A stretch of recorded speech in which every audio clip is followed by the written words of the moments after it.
Orang-orang Islam dipaksa untuk menghafal Al-Quran, menghafal hadis, ilmu fikih, dan sebagainya, tetapi mereka tidak menerapkannya. Makanya Baraya lihat, datang ke sekolah-sekolah Islam, datang ke pesantren-pesantren, ikut pengajiannya, ikut sekolahnya. Di situ ada bab toharoh, bab bebersih. Kan di dalam Islam itu ada bab khusus tentang bebersih, bersih-bersih, membersihkan diri dan lingkungan dan sebagainya. Ada babnya khusus. Tetapi ketika dibacakan itu, ketika guru-guru menerangkan tentang itu, sampah-sampah berserakan di kelas. Cirian, tandai, yang saya katakan itu pasti benar. Menjadi fenomena di dunia Islam. Jadi orang-orang Islam itu menghafal. Bab ini dihafal, bab ini dihafal, bab ini dihafal, tetapi tidak ada yang mau mengerjakannya.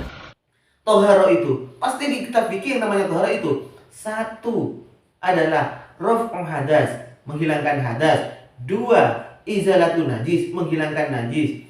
Tiga, yang searti dengan menghilangkan hadas. Empat, yang searti dengan menghilangkan najis.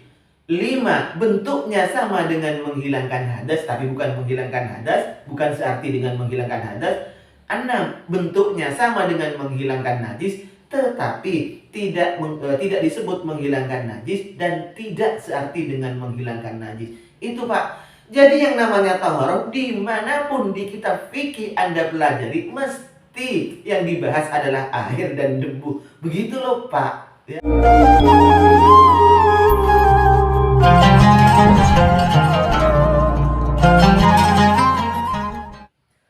Assalamualaikum warahmatullahi wabarakatuh. Alhamdulillah, wassalatu wassalamu ala rasulillah wa ala alihi wa sahbihi wa mawala, amma ba'du. Sahabat-sahabat Aswaja, seluruh subscriber, para penonton, semuanya tanpa terkecuali dimanapun berada, baik yang setuju ataupun tidak, apa yang akan saya sampaikan ini, saya tak lupa untuk selalu mendoakan semuanya. Semoga Allah subhanahu wa ta'ala senantiasa memberikan rahmatnya, taufiknya, hidayahnya, maghfirahnya, memberikan kelancaran rezeki dan kesehatan kepada kita semua, dan tentunya kita menjadi orang yang sa'adah fid dini wad dunya wal akhirah. Amin Allahumma amin. Baik, kali ini saya akan mengomentari, merespon sebuah video dari salah seorang guru, yaitu namanya Guru Gembul. Di mana guru ini, Pak Gembul ini, mengkritik dunia pendidikan Islam dan pesantren.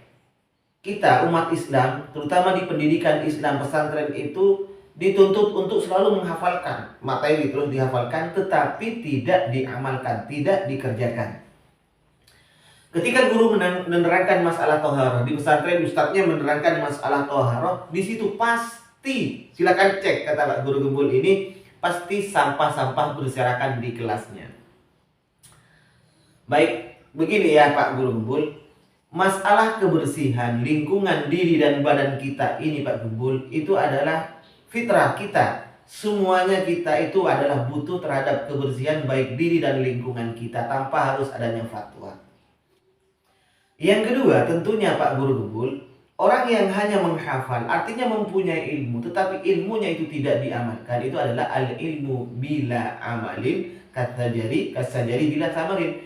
Ilmu yang hanya dihafal, kita pelajari tetapi tidak diamalkan, itu tak ubahnya bagaikan pohon yang tidak berbuah. Tidak ada gunanya, begitu ya Pak Gembul. Jadi jangan dikait-kaitkan dengan Islam. Siapapun, Islam atau tidak, kebersihan itu harus wajib bagi individu kita dan lingkungan kita masing-masing. Begitu Pak Guru Gembul, bukan hanya Islam, Kristen, Buddha atau yang lain. Siapapun, ya, siapapun butuh terhadap kebersihan. Dan kalau masalah individunya, orang yang jorok misalnya, ya walaupun dari agama manapun mesti ada orang yang seperti itu. Dan ini bukan hanya untuk orang Islam Pak Guru Gembul, siapapun yang namanya orang hanya menghafal, orang punya ilmu tapi ilmunya tidak diamalkan dalam dunia apapun, di pertanian atau apapun. Jika punya ilmu tapi ilmunya tidak diamalkan, hanya menghafal tok tapi tidak diamalkan, itu adalah sesuatu yang tidak benar. Ibarat pohon yang tidak berbuah, hanya tumbuh terus berdaun tapi tidak berbuah, tidak ada manfaatnya kalau seperti itu. Baik, yang akan saya kritik di sini, yang akan saya bantah di sini terhadap pernyataan Guru Gembul yang iskal kepada saya adalah ketika Pak Guru Gembul ini adalah membahas masalah toharoh. Masalah toharoh kemudian dikaitkan dengan masalah membuang sampah. Ini yang saya agak iskal Pak Guru Gembul. Mohon Pak Guru Gembul ini menjawab. Jadi yang namanya taharah Pak Guru Gembul di dalam kitab-kitab fikih itu berkutat kepada raf'u hadatsin wa izalati najasin au fi maknahuma au fi suratihima. Itu hanya Pak Gembul ya. Jadi tidak ada kaitannya taharah apabila membuang sampah lingkungan itu kemudian dibahas dalam masalah taharah. Tidak ada seperti itu Pak Guru Gembul. Apa taharah syar'an Pak? Apakah membuang sampah? Gini ya. Kalau kemudian masalah kotoran yang kita kenal dalam bahasa Indonesia itu kita masukkan dalam bab kajian taharah, maka tentunya orang yang tidak mau wudu tidak ada air. Orang sakit kan nggak bisa menggunakan air, maka syariatnya disyariatkan untuk tayamum. Ini kan kotor Pak. Tentunya kalau kotoran yang Anda maksud itu adalah kotoran tohoroh, yang dimaksud itu adalah sampah, kotoran debu atau semacamnya itu dianggap masuk tohoroh, tentunya tidak disyariatkan. Orang yang tidak bisa berwudu itu tidak disyariatkan untuk pakai debu, pakai tisu aja. Lebih harum itu, lebih baik. Nah, baik. Tohoroh secara syariat Pak Guru, silahkan cek di kitab fikih, tidak ada buang sampah, tidak ada debu itu. Itu masalah lain. Masalah lain nanti. An-nadhafah itu, pembahasan an-nadhafah itu termasuk di masalah ilmu akhlak di dalam hukum, di dalam Islam ya Pak. Di dalam Islam silahkan cari di kitab-kitab akhlak, Anda akan menemukan bab an-nadhafatu. Karena toharoh secara syariat itu adalah toharatu syar'an adalah raf'u hadasin. Pertama adalah menghilangkan hadas. Sebagaimana apa menghilangkan hadas? Ya tentunya wudu atau mandi. Mandi junub, mandi hadas besar, wudu hadas kecil. Yang kedua, izalatu najas, menghilangkan najis. Najis atau kotoran anjing bukan kotoran debu, kotoran anjing, kotoran kucing, kotoran kita kencing, itu yang kita sucikan, yang kita hilangkan. Au fi maknahuma, atau yang searti dengan raf'u hadas dan izalatu najas, yang semakna, yang searti dengan menghilangkan hadas atau menghilangkan najis. Apa contohnya Pak? Yang searti itu sebagaimana tayamum. Karena tayamum ini bukan raf'u hadas, bukan izalatu najas. Ini jadi raf'u hadas bukan raf'u hadas. Tayamum bukan menghilangkan hadas, tapi searti dengan menghilangkan hadas. Nah, kalau tayamum ini dianggap sebagai sesuatu bagian dari toharah, tetapi pakai debu, ini kan kotor Pak. Jadi logikanya orang yang tidak bisa berwudu pakai air, maka disyariatkan tayamum ini. Logikanya kalau debu itu adalah kotoran, dianggap kotor, tentunya orang tersebut yang tidak bisa wudu menggunakan air tidak disyariatkan untuk tayamum. Yang keempat, au fi makna izalatin najasah, yang searti dengan menghilangkan najis. Ini yang termasuk taharah juga. Contohnya istinja dengan hajar.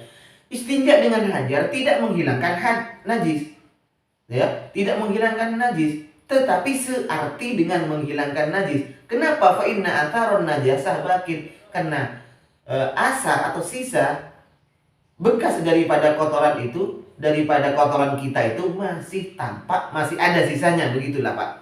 Yang kelima, ma'ala surati raf'il hadas, yang bentuknya sama dengan menghilangkan hadas, bukan searti dengan menghilangkan hadas, bukan menghilangkan hadas, tetapi hanya bentuknya sama dengan menghilangkan hadas. Contohnya apa? Kal aslali maksnunati, mandi yang disunahkan. Ini bentuknya, pekerjaannya sama dengan mandi junub. Atau wudu yang diperbarui, tajdidul wudu.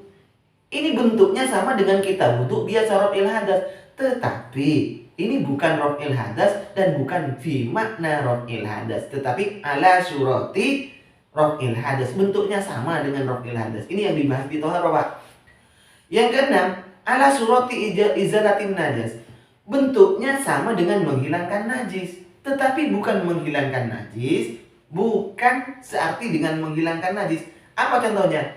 Kal ghaslatis saniyati fi izalatin najasati, sebagaimana basuhan kedua dan ketiga ketika kita membersihkan najis. Misalnya di sini ada kotoran, kita bersihkan. Basuhan pertama sampai menghilangkan semua sifat-sifatnya najis itu wajib. Itu yang namanya izalatin najas. Kemudian basuhan kedua dan basuhan ketiga ini namanya adalah yang bentuknya sama dengan menghilangkan najis, tetapi tidak sama dengan menghilangkan najis. Jadi yang dibahas ini ada 6, Pak. Toharo itu, pasti di kitab fikih yang namanya toharo itu, satu adalah raf'u hadas, menghilangkan hadas.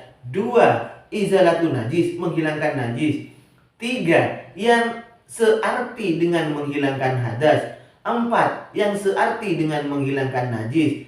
5. Bentuknya sama dengan menghilangkan hadas tapi bukan menghilangkan hadas, bukan searti dengan menghilangkan hadas. 6. Bentuknya sama dengan menghilangkan najis tetapi tidak disebut menghilangkan najis dan tidak searti dengan menghilangkan najis. Itu, Pak. Jadi yang namanya taharah dimanapun di kitab fikih Anda pelajari mesti yang dibahas adalah air dan debu. Begitu loh, Pak. Ya. Pak Guru Gembul, bukan kemudian diartikan sampah-sampah itu. Kalau masalah kebersihan lingkungan di Islam, di pesantren, itu juga dibahas di bab lain namanya kitab akhlak, itu ada an-nadhafah. Begitu ya Pak Guru Gembul. Makanya kalau bukan bidangnya sebaiknya diam, karena man takallama bi ghairi fannihi atabil ajaibi. Jika orang itu hanya berbicara, dia bukan bidangnya, kemudian membahas yang bukan pada kapasitas, bukan bidangnya, atabil ajaibi, maka orang itu hanya menjadi lelucon bagi yang mendengarkan, Pak. Mohon maaf sebelumnya. Wassalamualaikum warahmatullahi wabarakatuh.